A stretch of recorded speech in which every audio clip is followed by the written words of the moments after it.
Pendientes de la última hora, la actualidad geopolítica, llega también el momento del análisis de los expertos. Hoy contamos con Guillermo Pulido, analista de la revista Ejércitos, que está con nosotros una semana más. ¿Qué tal? Buenas, Guillermo. Buenas tardes. Hola Sergio, ¿qué tal? Encantados de tenerte por aquí, mirando Oriente Medio, mirando también a estos ejercicios nucleares por parte de Rusia. Si te parece, empezamos hablando de la última advertencia por parte de Irán. Guillermo habla de una respuesta de ataques aplastantes contra Israel. Seguimos con la crispación, con la tensión en Oriente Medio, que parece que va en aumento a pesar de que cada vez estamos más cerca de las elecciones de Estados Unidos. Sí, las declaraciones de las autoridades iraníes diciendo que van a dar una respuesta todavía está por verse. Hay que tener en cuenta que dentro de la élite iraní hay una fuerte división entre los que quieren, digamos, lanzar un gran ataque y los que prefieren, digamos, ponerse un poco de perfil, no responder. Ese debate ya se dio anteriormente cuando mataron a Janilla en Teherán.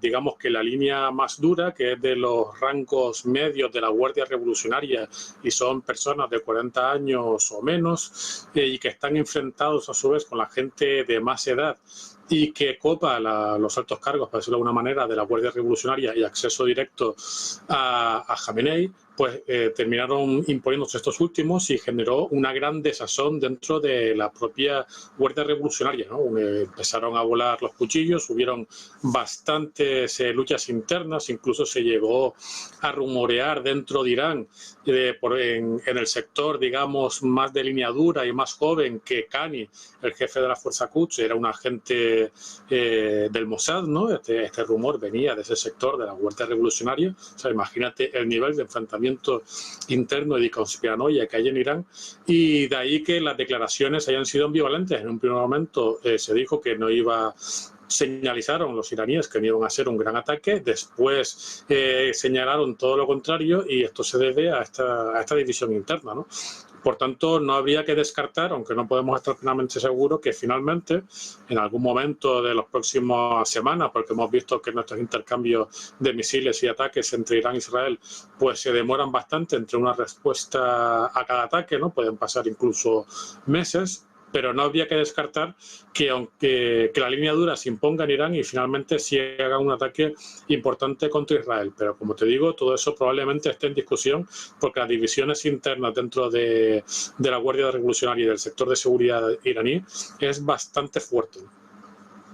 Hay tensión también, hay división también en el gabinete israelí, en el gobierno israelí, con tensiones entre Netanyahu y Gallant, entre el primer ministro y el ministro de Defensa, mientras que las informaciones en las últimas horas, Guillermo, apuntaban también a un nuevo ataque por parte de Israel. En concreto decían que va a ser una respuesta separada por el ataque que tuvo lugar hace ya un par de semanas contra el domicilio de Netanyahu. Vemos que están amenazando ahora mismo ambos países.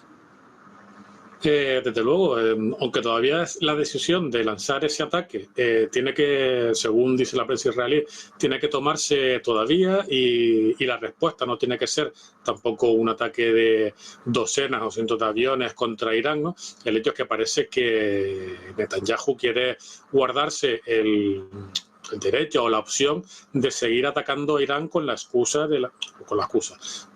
tema de que le atacaron a él personalmente. Básicamente estamos pensando que probablemente Israel, o más que Israel, el Netanyahu, pues quiere seguir manteniendo el conflicto vivo, porque desde un punto de vista de la política interna, el hecho del fracaso que tuvo el 7 de octubre del 23 fue muy en contra de sus intereses electorales y cayó hundido en las encuestas. Después de que siguiera con la línea dura y de seguir una guerra sin fin, sin objetivos claros contra Hamas y luego contra Hezbollah, pues parece ser que le está haciendo ganar bastante apoyo electoral, ¿no? Porque al fin y al cabo causar un gran daño a los enemigos de Israel, pues naturalmente eso es normal que se premie dentro de la política interna israelí, ¿no? Por el electorado, porque son enemigos que te quieren causar miles de muertos, entonces es normal que respondan así. Por tanto, el interés parece ser que de Netanyahu es mantener el conflicto vivo y de paso también erosionar las capacidades iraníes. Esto no solamente se debe a cuestiones del interés de Netanyahu para auparse en las encuestas, sino que un sector importante del establishment de defensa y de seguridad israelí, ¿no? Generales, Sintán, etcétera, quieren ir a una guerra, no a una guerra mundial, lanzar armas nucleares contra Irán, pero ellos saben que la capacidad de fabricación de misiles de Irán, de misiles balísticos, es bastante importante.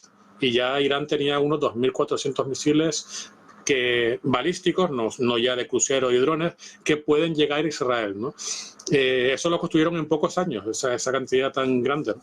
Y están ampliando las fábricas. Por tanto, si no van a la guerra ahora contra Irán y destruyen las fábricas como hicieron hace unos días y destruyen buena parte de su arsenal in situ, ¿no? Atacando las bases de misiles iraníes, dentro de 10 años, pues no solamente tendrán que luchar contra 2.400 misiles iraníes, sino a lo mejor contra 10.000 misiles, ¿no? Es que es algo bastante peligroso para Israel.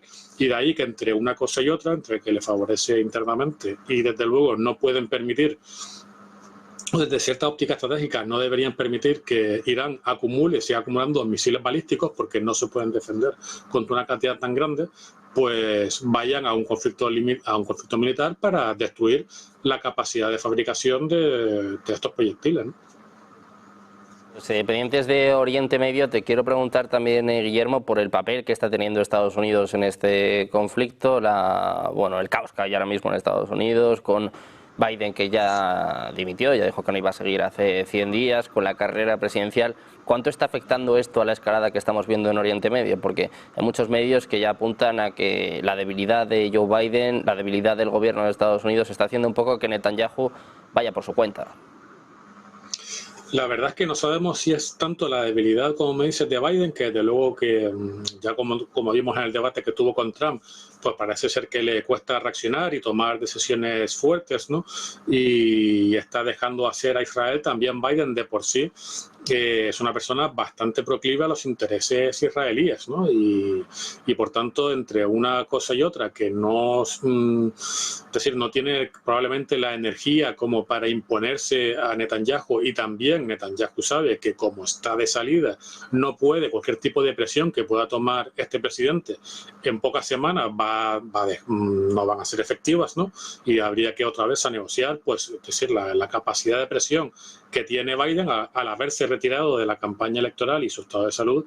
Es evidente que está dejando mucho margen de maniobra a Netanyahu, ¿no? Para seguir con sus guerras en Gaza, contra Hezbollah. Parece ser que ya los israelíes están dando señales de que quieren desengancharse por lo menos de las operaciones principales contra Hezbollah, ¿no? Están diciendo que ya han cumplido buena parte de sus objetivos y probablemente eso sea cierto, pero desde luego sí están también cuando atacaron a Irán, es probable que también Biden, el gobierno americano, impuso límites a esos ataques, ¿no? Porque Netanyahu desde luego quería atacar el programa nuclear, ¿no? Pero aún así estamos viendo, es evidente que tiene una capacidad de maniobra muy importante y no tiene capacidad de Estados Unidos de controlar las decisiones que está haciendo Israel y de verse arrastrado poco a poco a un conflicto en Oriente Medio que hace un año y pico parecía que ya iba a estar en calidad Estados Unidos de desengancharse, ¿no?, de esa región. Por tanto, desde luego, la salud tiene que estar afectando, o sea, desde luego, y que no va a seguir el próximo presidente, pero todo lo demás, en qué medida concreta, eso ya no está tan claro. Pues precisamente mirando a Estados Unidos, Guillermo, te quiero preguntar por las elecciones. Estamos ya a menos de una semana, vemos cómo sube el tono entre ambos candidatos. Se espera, por cierto, que Donald Trump hable en los próximos minutos. Te quiero preguntar por esto, por las encuestas que apuntan a una ligera ventaja ahora para Donald Trump, y también cómo están afectando todos estos conflictos geopolíticos, porque hay muchos que relacionan lo que está pasando ahora con Kamala Harris. Normalmente las cuestiones de política exterior, salvo la guerra de Vietnam y cosas por el estilo, no suele tener una influencia muy grande en las campañas electorales. Sin embargo, como aquí el margen es tan pequeño entre ganar por unos pocos miles de votos en un colegio electoral u otro, pues está teniendo un efecto bastante considerable, en el sentido que solamente, como te digo, con unos pocos votos pues se puede inclinar la balanza en un lugar u otro. La guerra en Oriente Medio ha desconcertado a parte de la base del Partido Demócrata, ¿no?, que se supone que no que no quiere votar a Kamala Harris porque lo ven como una continuidad de Biden, que ha sido muy pro-israelí desde el punto de vista de las bases demócratas. Tenemos, por ejemplo, el caso del dueño de Los Angeles Times, que se supone que es una persona próxima al Partido Demócrata, pero sin embargo ha hecho que su periódico no termine de pedir el voto hacia Kamala Harris, ¿no? A pesar de que todo el mundo lo estaba esperando por sus simpatías políticas, básicamente por lo que está ocurriendo en Oriente Medio, porque es una persona étnicamente china, ¿no?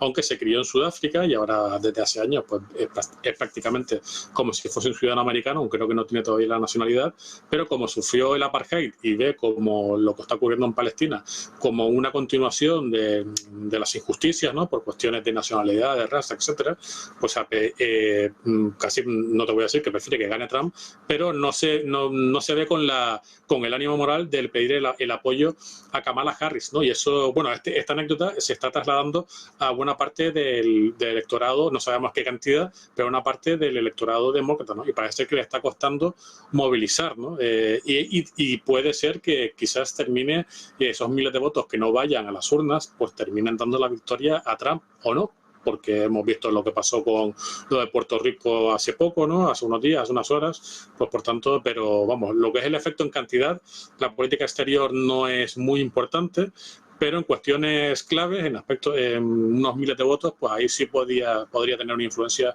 muy considerable, ¿no? Desde Donald Trump, de las elecciones en Estados Unidos, se esperan en los próximos minutos declaraciones por parte del candidato republicano. Te quiero preguntar también por el conflicto en Ucrania, por la última hora que contábamos al inicio de este espacio. Guillermo, estos ejercicios masivos, estos ejercicios nucleares en los que han disparado misiles de crucero, misiles balísticos, estos famosos misiles JARS. Te quiero preguntar por estos ejercicios por parte de Rusia, si son un mensaje a Occidente. Hablan de un ataque nuclear masivo. No sé si hay precedentes también de ejercicios de este tipo por parte de Rusia.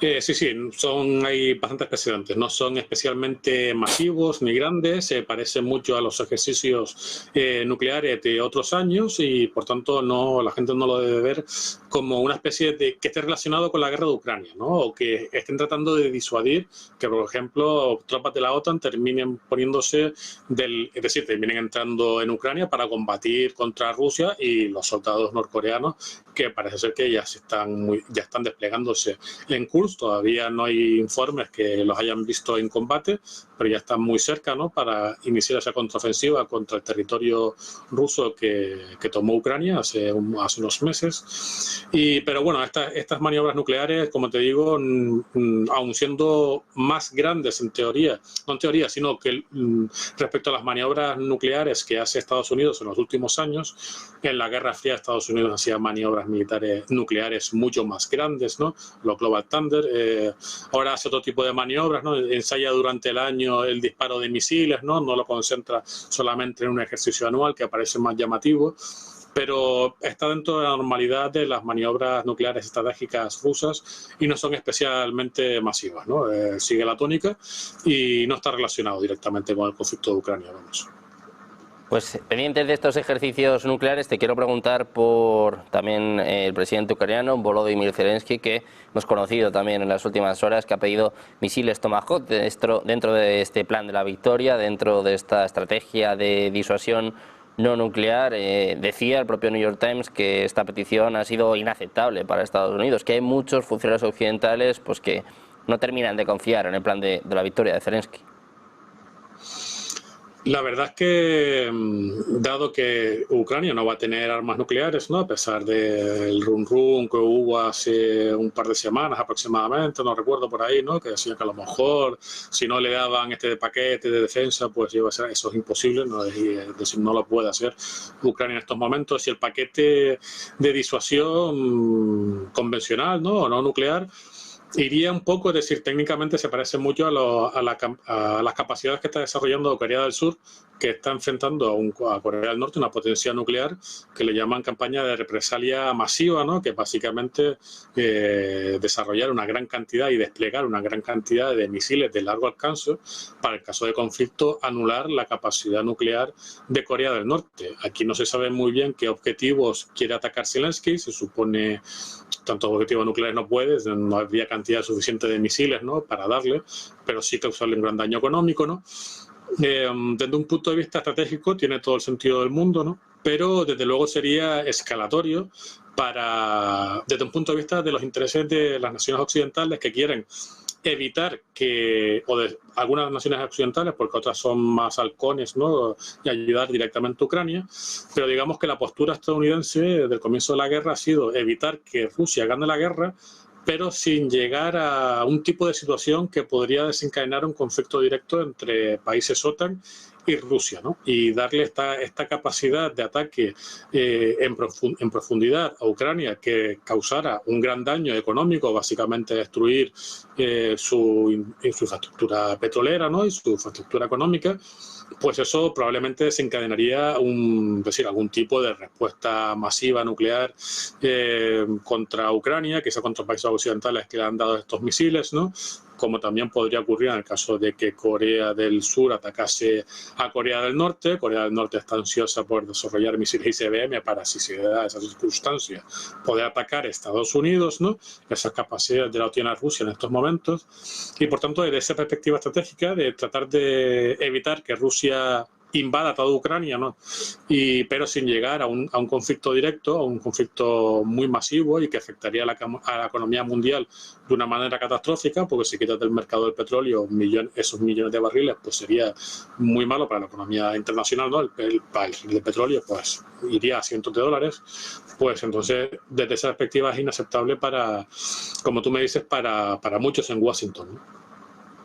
Pues pendientes de las peticiones por parte de Zelensky, también de Estados Unidos, que bueno, pues va a tener mucho que decir desde luego el próximo 5 de noviembre, en el caso sobre todo de que salga Donald Trump ante lo que ya de por sí es un invierno bastante complicado para Ucrania. Muchísimas gracias, Guillermo, por estar con nosotros. Un placer, como siempre. Muchas gracias. Muy buenas tardes. Gracias a ti, Sergio. Un abrazo.